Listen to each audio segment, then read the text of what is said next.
Ngayong araw ng pagsusulit, iwasang sumabit dahil sa gong ay hahagupit ang ating Opagong ambassador na si Ryan Van Van Van!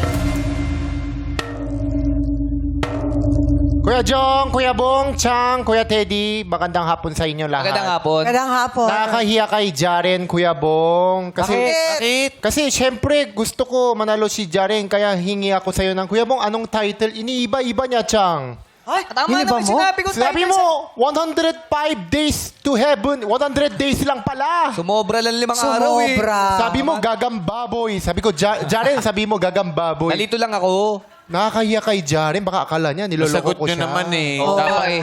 dapat nga kay Quiz Dapat Bong ako yung makasagot pero gagamboy. binigay ko sa inyo. Kaya, pero iniba mo, Kuya Bong. Nakakalito. Siyempre, para mali ka. So, anong natutunan mo? Na huwag kang makinig sa kapitbahay.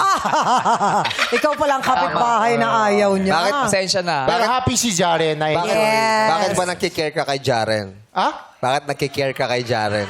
Siyempre, parehas kami pinanggalingan at ang gwapo niya. Oh. So, bakit Ikaw kailangan din. mong hatid sa dressing room si Jaren? Oo nga, bakit? Kasi ang dami pinto sa labas, baka malito siya, kaya hinatid ko sa dressing room. Mabait. Oo. Tapos ang wallpaper mo, picture nyo dalawa. Siya na ba ang bago mong best friend? Hindi na pwede ganyan, Joe, kasi engaged na ako. Hindi na pwede yun. Sorry. Baka hindi maano.